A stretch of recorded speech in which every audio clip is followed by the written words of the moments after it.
Yeah, so I guess what I'm attempting now is called Project 74. So the Seven Summits, which is, as you mentioned, the highest mount on each of the seven continents, aiming to do it in a world record time of under 4 months. But I guess it probably all more started back at Cottesloe Beach it was actually a Saturday morning, 13th of December, 2014, when I got dumped in a wave and just driven into the sand and broke my neck. And so that, I guess, made me reflect on what I'm trying to do in life and made me set some new goals. You said there you broke your neck. What was the end result for you health-wise? The actual prognosis was 3 unstable fractured vertebrae, so C2, C3 and C7, all in the neck, ruptured disc, contorted spinal cord and a lot of other complications. So initially it was, the doctor said I was incredibly lucky not to be permanently paralysed. But it was still a very, very long recovery process in a rather hideous halo brace to stabilise all the fractures for many months, and then into a soft neck collar and rehabilitation after that. So it's been a very long road from where I was just 3 years ago. And were you a climber before this, or has this accident set you on quite a different path here? The accident, you could say, set me on a different path. I've always loved the outdoors, always done a lot of endurance sports and a lot of long-distance trekking and other pursuits. And I've always had an ambition to progress into doing more alpine and high-altitude climbing.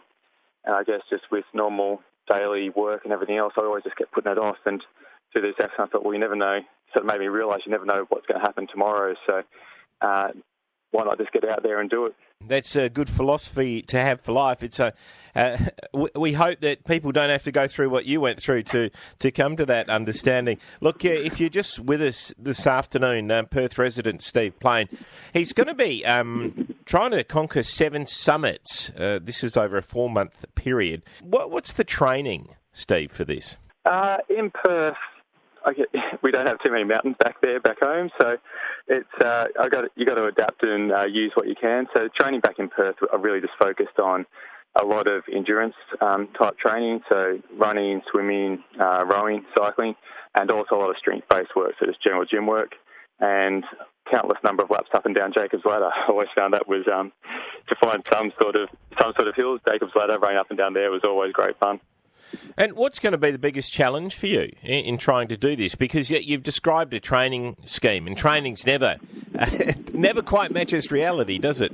Probably temperature, and something I can't recreate in training back in Perth is the altitude effects and the temperature that I'll be experiencing on some of the mountains. So I've already been down on Vincent in Antarctica, and down there we hit about minus 32 degrees. So trying to manage yourself, manage your body, make sure you keep warm, and still being able to function in those temperatures is quite challenging. I expect the biggest challenge will probably come on Denali, which is we'll be doing in a couple of weeks' time. And for the time frame we're trying to do it, we're having to do a winter ascent on Denali, and that's right up in Alaska. So we're expecting minus 40 and below up there, which will be extremely challenging. What about your injuries? How does that affect an attempt like this? Very fortunately, I've made an almost near full recovery. Yep. So I don't find my injuries at the moment have any. They're not sort of holding me back at all. I've still got a lot of nerve damage in my neck, and I don't have full feeling in the back of my neck. But in day-to-day and what I'm trying to achieve, I get more pain than I ever used to, but it's still quite functional. So from that perspective, I'm very, very pleased with the outcome.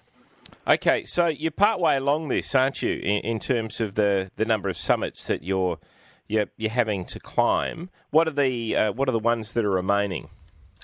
Yeah, so the ones I've done 4 in the Southern Hemisphere. So I've done Vincent in Antarctica, Aconcagua in South America, Kilimanjaro in Africa, and Khas 10's Pyramid up in Indonesia. And the 3 I've got left, and I leave next week and go to Russia for Elbrus, which is the highest in Europe, then to Denali up in Alaska, and then for the final one, come back down to Nepal and finish with an ascent of Everest. Gee, okay, that's some doing, isn't it? An ascent of Everest to finish it off. It'll be a nice way to end the journey, hopefully. Yeah. Well, the peak period for ascending Everest is normally May, isn't it? Around about May 10, at the time that people try and go up there, or the week surrounding that? That's correct, yes. So with this schedule we've laid out, obviously trying to do the 4 months, we've had to do some out of season, which I mentioned, but Everest just being the challenge which it is, we are holding that to the normal climbing season, but we'll be trying to do it as early as possible. So in a good season, summits will normally, depend on weather and other factors, between May 5 to May 10 will be an early summit. So that's sort of the window we'll be aiming for. Good luck, and we'll let people know that if you want to follow Steve's journey, you can do so at project7in4.com. That's the use of numbers in that website. And you can also follow the links if you'd like to donate to his cause. And there is Spinal Care Australia at spinalcure.org.au.